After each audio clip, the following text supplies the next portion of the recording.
그동안 민주당에서 꽃길을 걸어왔던 김영주 의원 입장에서는요. 하루아침에 무소속도 아니고 국민의힘 이른바 윤석열 정권 심판을 외치던 야당 의원이 윤석열 정부의 여당으로 품에 들어간다? 저는요. 이건 본인 스스로 정말 부끄러워해야 되고요. 김영주 의원이 몇 년생이냐면 55년생이라고요. 그러니까 그 68세인데 연세도 좀 드시고 하셨으니까 후진을 위해서 좀 그 양보를 해 주십시오라고 간곡하게 요청을 했으면 김영주 의원이 저런 그렇게 탈당을 갖다가 하면서 심지어 여당에게 투항까지 하겠습니까? 그러니까 모욕을 당했다고 보시는 거네요. 본인이 나갈 때 모욕당했다라고 이야기를 하니까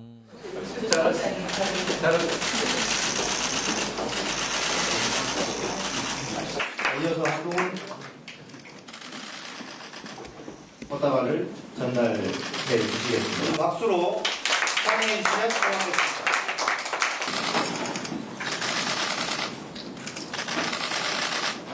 우리 국민의힘에 모시게 돼서 저는 대단히 기쁩니다. 그리고 너무 환영합니다. 정치인은 국가의 발전과 국민의 삶의 질 향상을 위해서 일을 해야 된다고 생각을 합니다. 개인의 사리 사욕을 위한 도구로 쓰여져서는 안 된다고 생각합니다. 이번 선거에서 최선을 다해 승리하겠습니다. 자, 그동안 뭐 아시는 분도 있지만 굉장히 정치인으로서는 화려한 경력이에요. 17대 총선 비례대표, 그리고요 그 이후에 19, 20, 21대 총선은 지역구를 통해서 영등포 갑입니다. 여기서만 3선이죠. 민주당 소속이었어요. 그리고 문정부 때 장관, 고용노동부 장관, 그리고 21대 이번 국회 때 부의장을 역임한 겁니다. 근데 민주당을 나가서 오늘 국민의힘에 입당을 한 겁니다. 자, 보면 아까 뭐 장관, 그다음에 4선 의원, 국회 부의장 등등등 정치인으로서 굉장히 어떻게 보면 화려한 경력을 갖고 있는 거거든요, 지금요.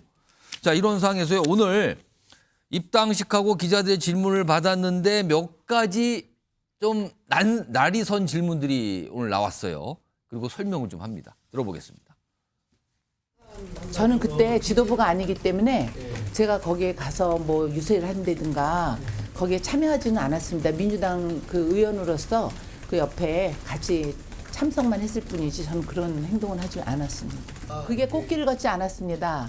제가 여기까지 오는 거는 당의 공천이 있었고 국민들의 응원과 영등포 주민들께서 저를 지지해줬기 때문에 이 자리에 왔다고 생각을 하고요. 민주당에서도 보수가 있고 국민의힘에서도 진보가 있다고 생각을 합니다.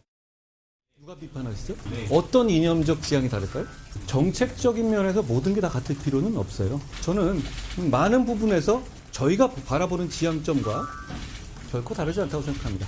우리의 기본 철학을 공유한다면 다양한 생각을 가진 많은 사람들이 모일 때 더 강해지고 유능해질 수 있습니다.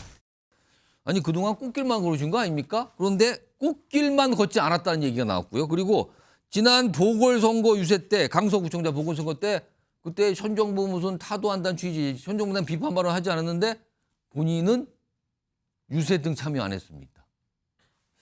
김영주 전 의원님, 이거 어떻게 봐야 됩니까? 본인 뭐 이재명 대표를 비롯해서 당에 많은 사람들이 현재 재판을 받고 있거나 수사를 받고 있는 사람조차도 심지어 뭐 공천을 주고 있는 상황에서 다 지나서 수사 대상도 아닌 수사권 없음으로 지나간 일에 대해서 그렇게 한 것에 기분 나빠하는 것은 현 민주당의 공천 시스템에 문제가 있다라고 하는 건 이해할 수는 있습니다만은 그렇게 갑자기 국민의힘으로 가는 것은 결코 바람직하지 않고 또 실제로 국민의힘의 그 영등포 갑 당원들은 얼마나 참담하겠습니까? 거기서도 지금 총선 준비하신 분이 있었을 있었고 텐데. 또 그동안에 그 뭐 구청장과 김영주 의원이 여러 가지 활동 속에서 자기가 적대감을 느껴왔을 텐데 갑자기 당협위원장이나 자기 지역에서 뭐 국회의원으로 받아들여야 된다는 것에 대한 참담함도 있을 겁니다. 이제 그런 부분에 대해서 한국 정치가 너무 쉽게 표변하고 있다라고 하는 아쉬움을 느끼고 뭐 최근에 어찌됐든 간에 민주당이 매우 경직돼 있는 상황 속에서 골프 치러 가고 뭐 그런 부분에 대해서 문제가 있는 것이죠. 이제 그런 부분에 대해서 그렇기 때문에 아마 저런 질문이 나왔을 겁니다. 너무 편하게 정치 활동한 거 아닙니까? 당에 대해서 그렇게 극악스럽게 윤 정권에 대하여 또 혹은 뭐 후쿠시마 오염수 문제에 대해서 당이 활동할 때 당신 뭐 했습니까? 이런 질문을 할 수밖에 없는 처지고 아마 그러다 보니까 저런 질문과 답이 나온 것 같습니다. 일단 지금 아직 공천은 결정 안 됐지만 원래 본인 지역구 영등포 갑 쪽으로 공천이 결정되지 않을까라는 게 지금 중론이거든요. 예, 사실상 그러면은 그 지역에는 국민의힘 조직들이 있을 거 아닙니까? 그럼 한마디로 말해서 적장이 갑자기 우군이 돼서 장수가 돼서 오는 셈 아닙니까? 이게? 이건 뭡니까 그럼 이거는? 그러니까 지금 그 한동훈 비대위원장이 놓치고 있는 부분이요. 지난번에 대전에 이상민 의원 입당 때도 마찬가지고 이번에 그 김영주 의원이 지금 입당을 하고 만약 영등포갑에 후보를 넣는 부분이거든요. 예. 그 지역에는 한동훈 위원장께서는 지금 뭐 입당한 지 한 두세 달밖에 안 되기 때문에 그렇지만 사실 거기 20년, 30년 이 국민의힘이 과거 한나라당, 과거 민주자유당 시절 때부터 이 당을 지켜온 분들이 있거든요. 그분들은 김영주 의원을 한 번이라도 꺾어보고 싶었을 겁니다. 꺾어보고 싶었을 겁니다. 왜냐하면 그 지역이 그동안 민주당에서 줄곧 총선 때마다 이겼던 지역이니까 경쟁 정당에 소속된 분들로서는 그런 생각을 하겠죠. 지난 20년간 김영주 의원한테 맛본 그 패배감, 예. 굴욕감이 있거든요. 그래서 이번 총선에는 어떻게든지 한번 이겨보고 싶었고 좋은 후보자들이 오길 기다렸는데 오히려 그걸로 김영주 의원이 만약에 국민의힘 후보로 나오게 되면 저는 아마 국민의힘 당직자들 가운데서도 상당히 실망감하고 실망하고 아마 기권하는 분들도 나오지 않을까. 그래서 그리고 저는 그 김영주 의원을 선택하게 된 한동훈 비대위원장 어떤 총선 차원에서 실리는 이해를 합니다. 굉장히 쓰임새가 많죠. 어떻게 보면 이재명 대표 어떤 사천 논란에 대해서 그런 저격수 역할도 할 수 있고 또 문재인 정부에서 또 초대 노동부 장관을 했기 때문에 문재인 정부에 대한 부정을 하는 그런 효과도 있거든요. 또 반윤연대라고 하는 이번 총선에서 어떤 민주당에서 구상하고 있는 그런 반윤연대를 깨뜨릴 수 있는 히든 카드이기도 하고 어떻게 보면 영등포에서도 우리가 계속 좋았는데 한석을 얻을 수 있지 않을까, 그 귀중한 한석을 얻을 수 있지 않을까 하는 부분이 있지만 제가 볼 때 가장 놓치고 있는 부분은 결국은 그 영등포 갑에 영등포를 지켜온 이 국민의힘의 당원들의 마음, 그것은 놓쳤다. 그래서 그 국민의힘의 그 영등포 갑에 있는 당원들의 마음, 그리고 대전에 갔을 때 이상민 의원 지역에 있는 당원들의 마음을 예. 한번 포용하고 좀 이렇게 이 부둥켜 안아줘야 되지 않나 이렇게는 보입니다. 특히 이 당에서 많은 혜택을 누리셨고 또 당의 힘으로 당선돼서 지금까지 오셨던 분들이 당으로부터 기회를 부여받지 못했다고 해서 과감하게 당을 버리고 특히 다른 정당으로 상대 정당으로까지 가는 것들에 대해서는 아마 우리 국민들께서 평가하실 것으로 생각합니다. 억울한 마음 알겠고요.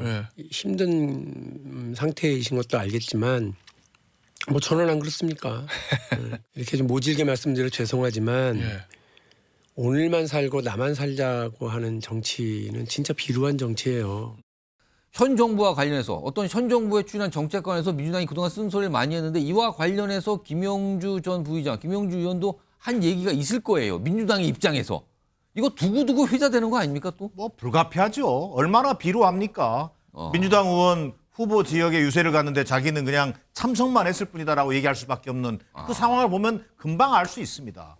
그리고 그동안 의정활동하면서 보여줬던 소위 지금의 국민의힘 정부 여당에 대한 어떤 비판이라든가 또 정책적 노선이라든가 이런 것들이 두고두고 정치적 발목을 잡게 될 겁니다. 물론 모르겠습니다. 김영주 의원이 국회 부의장이 본인이 뛰어난 분이어서 됐는지는 모르겠습니다만 어쨌든 민주당의 중진 의원 몫의 국회 부의장을 하신 겁니다. 그렇습니다. 민주당 목 부의장 자리였어요. 그렇습니다. 그런데다가요. 이번에 어쨌든 이 공천 과정에서 어떤 부당성이라든가 본인이 느끼는 부분이 있겠습니다만 그 문제의식이 어느 정도 공감이 된다 하더라도 그동안 민주당에서 꽃길을 걸어왔던 김영주 의원 입장에서는요. 하루아침에 무소속도 아니고 국민의힘 이른바 윤석열 정권 심판을 외치던 야당 의원이 윤석열 정부의 여당으로 품에 들어간다?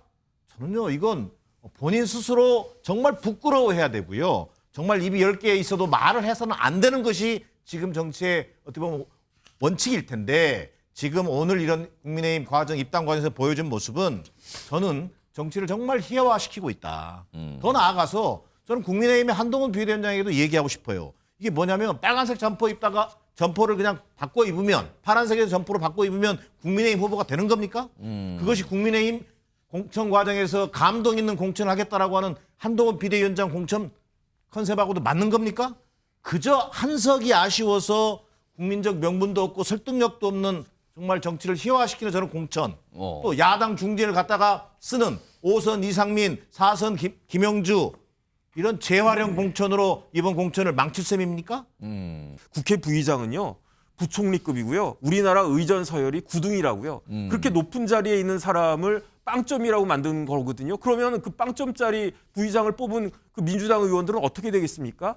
역사책을 보면 종종 장군들이요 적장으로 투항하는 이유가 있는데 그렇게 투항하는 이유는 딱 하나예요. 뭐냐면은 주군으로부터 버림받았기 때문에 투항한단 말이죠. 만약에 이재명 대표가 이런 식으로 너 빵점이야 이런 식으로까지 몰아세우지 않고 그냥 적당하게 김영주 의원님 부의장까지 하시고 그다음에 4선까지 하시고 김영주 의원이 몇 년생이냐면 55년생이라고요. 그러니까 그 68세인데 연세도 좀 드시고 하셨으니까 후진을 위해서 좀 그 양보를 해 주십시오라고 간곡하게 요청을 했으면 김영주 의원이 저런 그렇게 탈당을 갖다가 하면서 심지어 여당에게 투항까지 하겠습니까? 그러니까 모욕을 당했다고 보시는 거네요. 본인이 나갈 때 모욕당했다라고 이야기를 하니까 그러니까 내가 다른 건 다 참아도 모욕은 참을 수 없다. 내가 무슨 빵점짜리냐. 내 명예가 회복되어야 한다라고 하면서 그렇게 들어갔는데 그럼 김영주 의원에 대해서 뭐라고 이야기할 수 있겠습니까? 저는 지금과 같은 상황은